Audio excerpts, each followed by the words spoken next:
So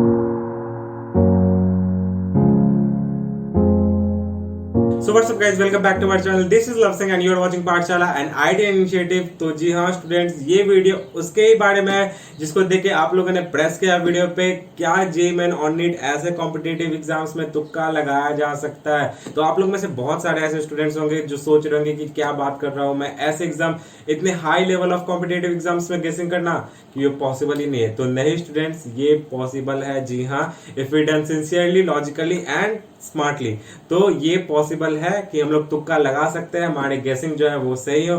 तो इस video में पूरे डिटेल में बताऊंगा कि हम लोग को कब, कहां और कैसे तुक्का लगाना है। तो मेक श्योर कि आप वीडियो को पूरा देखें and yes, if you haven't subscribe our channel then press the bell icon and let's start the video. तो स्टूडेंट, सबसे पहले हम लोग बात करते हैं कि हमें तुक्का कब लगाना चाहिए। तो हम लोग को हमेशा पेपर के लास्ट में गेसिंग करना है। जी हाँ, जब हम लोग एक बार पूरा पेपर को पढ़ ले अच्छा से, जो क्वेश्चन हमें अच्छे से आते हैं वो टैकल कर ले, उसके बाद में लास्ट में ये काम करना है, शुरू में बिल्कुल भी नहीं करना है। और जैसे जिन एग्जाम्स में 1/4 की मार्किंग रहती है, नेगेटिव मार्किंग, जैसे अगर हम लोग जेईई का बात करें तो उसमें -1 मिलते हैं रॉन्ग आंसर के लिए और +4 मिलते हैं करेक्ट आंसर के लिए। तो हम लोग उन सारे एग्जाम्स में ये गेसिंग रूल अप्लाई कर सकते हैं। तो स्टूडेंट, सबसे पहले बात करते हैं टिप नंबर 1 की, जो है रैंडम गेसिंग। जी हाँ, रैंडम गेसिंग हमें नहीं करनी है। रैंडम गेसिंग का क्या मतलब? तो मतलब एक लाइन से सेक्शन पूरा ले लिया और सब में सेम आंसर ए या फिर C C C C D D D D, इस तरीका से पूरा आंसर भर दिया, या फिर कोई पैटर्न बना रहे हैं A B B B B C C D C C. तो इस तरह के रैंडम गेसिंग हम लोग को नहीं करना है। एग्जामिनर इतना बेवकूफ नहीं है कि वो रैंडम गेसिंग के हिसाब से पूरा एक पेपर सेट कर देगा। पेपर में हर क्वेश्चन का जो वेटेज होता है, आंसर लगभग सेम डिस्ट्रीब्यूट किया जाता है। तो रैंडम गेसिंग को हम लोग को अवॉइड करना है। तो स्टूडेंट, अब आते हैं टिप नंबर 2 पे कि तुक्का आपको कब लगाना है।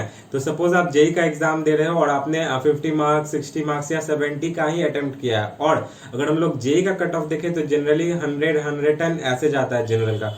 तो उस समय आपको रिस्क लेना है, क्योंकि आपको पता है कि आप उस लेवल को क्रॉस नहीं कर पा रहे हैं, कट ऑफ लेवल को। तो आप उस समय रिस्क ले सकते हैं तुक्का लगाने का। ये नहीं कि आपने 150, 160 स्कोर कर चुके हैं अपने पेपर पे और फिर ज्यादा मार्क्स के लालच में आप गेसिंग का हेल्प ले रहे हैं, तुक्का लगा रहे हो, तो वो गलत है। इससे आपका पेपर और भी खराब हो सकता है। तो इस चीज को आपको ध्यान में रखना है। तो अब आते हैं टिप नंबर 3 पे कि तुक्का आप कौन से क्वेश्चंस में लगा सकते हैं। तो स्टूडेंट, जब आप पेपर करते हो, जब आप पेपर करने बैठते हो, तो बहुत सारे ऐसे क्वेश्चंस होते हैं जो आप पहले अटेम्प्ट में, जब आप पूरा पेपर करते रहते हो उस समय ही आप सॉल्व कर लेते हो। और कुछ क्वेश्चंस ऐसे होते हैं कि आप मतलब देख के ही समझ जाते हैं, नहीं भाई ये तो हमसे नहीं होने वाला, ये एकदम मतलब आउट ऑफ सिलेबस लग रहा है, दिमाग से ही बाहर है, कोई आइडिया नहीं है, तो उस क्वेश्चंस को छोड़ देते हो। और कुछ क्वेश्चंस ऐसे भी होते हैं जिसे आप अटेम्प्ट करते हो, थोड़ा सा आपसे आधा बनता है, नहीं बनता है, कुछ डाउट रहता है कि जैसे बन जाएगा, लेकिन नहीं बनते रहता है, फिर आप छोड़ के उसे आगे बढ़ जाते हो। तो वैसे क्वेश्चंस को हम लोग को पिक करना है, इसी तरह के क्वेश्चंस को हम लोग को पिक करना है बाद में,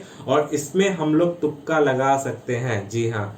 तो स्टूडेंट, अब आते हैं टिप नंबर 4 पे, जो कि है एलिमिनेशन। जी हाँ, मान लीजिए कि आपने कोई क्वेश्चन पढ़ा और उसके एक ऑप्शन ऐसा लग रहा है जो आपको कॉन्फिडेंटली कह सकते हैं कि ये इसका आंसर नहीं होगा, या 2 ऑप्शन ऐसा लग रहा है कि जो इसका आंसर नहीं होगा। तो आप उन क्वेश्चंस में गेसिंग कर सकते हैं, उन क्वेश्चन में आप तुक्का लगा सकते हैं, क्योंकि ऐसे में आपके 70 से 80% चांस होते हैं कि आपका जो गेसिंग है वो सही हो। तो आप इन सब क्वेश्चंस में तुक्का आराम से लगा सकते हैं। तो स्टूडेंट, अब आते हैं टिप नंबर 5 पे। तो मान लीजिए स्टूडेंट, आप कोई ऐसे क्वेश्चंस में अटक रहे हैं जिसमें इस तरह के ऑप्शंस हो, all of the above, none of the above. तो एक सर्वे के हिसाब से इस तरह के ऑप्शंस ज्यादा चांस होते हैं सही होने के। तो अगर आप कंफ्यूज कर रहे हो ऐसे ऑप्शंस में कि ऑल ऑफ द अबव हो या नन ऑफ द अबव हो, तो आप उन ऑप्शंस को चुन सकते हैं, उनके सही होने के ज्यादा चांस होते हैं। तो अब आते हैं टिप नंबर 6 पे। तो जो न्यूमेरिकल वाले क्वेश्चंस होते हैं, जैसे मैथ्स या क्वांटम से पूछे जाते हैं, तो उनमें हम लोग गेसिंग कर सकते हैं कि जैसे कि ऑप्शंस आपको मिलते हैं 2 है, 4 है, 6 है और 17 है। तो आप 2, 4 और 6 में से गेसिंग कर सकते हैं। 17 को आप पहले एलिमिनेट कर सकते हैं, क्योंकि एग्जामिनर कोशिश करता है कि आपको नियर जो क्वेश्चंस होते हैं, आसपास के जो ऑप्शंस हैं, उनमें कंफ्यूज करे। तो आप आराम से 17 को एलिमिनेट कर सकते हैं और जो आपके नियर ऑप्शंस में रहते हैं उनमें आप पिक कर सकते हैं। तो बात है टिप नंबर 7 पे। मान लीजिए स्टूडेंट आपके पास कोई ऐसा क्वेश्चन है जिसमें आपसे डायमेंशन पूछा गया, जैसे वॉल्यूम आपको पूछा गया, तो ऑफ कोर्स उसका जो आंसर होगा वो वॉल्यूम के यूनिट में होगा, सरफेस एरिया के यूनिट में नहीं होगा।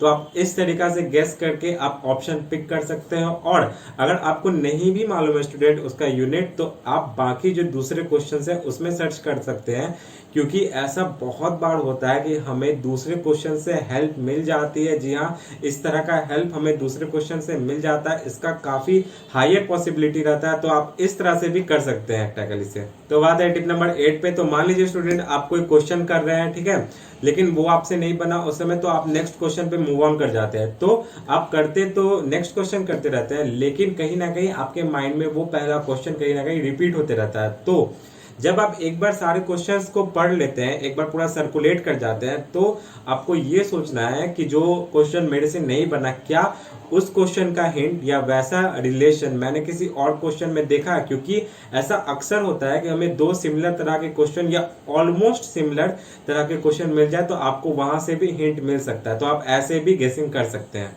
तो अब आते हैं टिप नंबर 9 पे। तो मान लीजिए स्टूडेंट आप कोई ऐसा क्वेश्चन कर रहे हैं जिसके अपोजिट ऑप्शन है, जैसे कि ऑप्शन ए है कि zero is neither real nor complex, और ऑप्शन बी है zero is real and complex both. तो आप इस तरह के ऑप्शन पिक कर सकते हैं, क्योंकि इस तरह के ऑप्शंस के सही होने के चांस ज्यादा रहते हैं। तो आप इन तरह के ऑप्शंस के साथ भी जा सकते हैं। तो बात है टिप नंबर 10 पे। तो मान लीजिए स्टूडेंट आप कोई क्वेश्चन पढ़े, ठीक है, लेकिन आपको ऑलमोस्ट थोड़ा सा आपको कुछ समझ नहीं आ रहा है, जिससे आपको क्वेश्चन नहीं बन रहा, आप कहीं ना कहीं मिस कर रहे हैं। तो आप ये सोच सकते हैं कि आपने उस चीज को कहाँ पढ़ा था। आपने ट्यूशन में पढ़ा था, अपने घर पे पढ़ा था, अपने बुक्स में पढ़ा था, ऑनलाइन कहीं पे पढ़ा था। आप उस चीज को सोच सकते हैं, क्योंकि साइंटिफिकली ये प्रूव्ड है कि जब हम लोग इस तरीका से सोचते हैं तो चांसेस ज्यादा होते हैं कि हम उस चीज को रिकॉल कर सके, हम उस चीज को रिकवर कर सके। और इसे कॉन्टेक्स्ट डिपेंडिंग मेमोरी कहते हैं। तो आप इसका भी हेल्प ले सकते हैं गेसिंग करने के लिए, आप इसका भी हेल्प ले सकते हैं क्वेश्चन को टैकल करने के लिए। तो बस स्टूडेंट यही थे कुछ टिप्स या फिर ट्रिक्स जिसके हेल्प से आप इन सब तरह के सिचुएशंस को, इन सब तरह के क्वेश्चंस जो थोड़ा सा आप मिस कर रहे हैं, जो कहीं कहीं थोड़ा सा आप भूल जा रहे हो, तो आप उन सब क्वेश्चंस को ऐसे टैकल कर सकते हैं।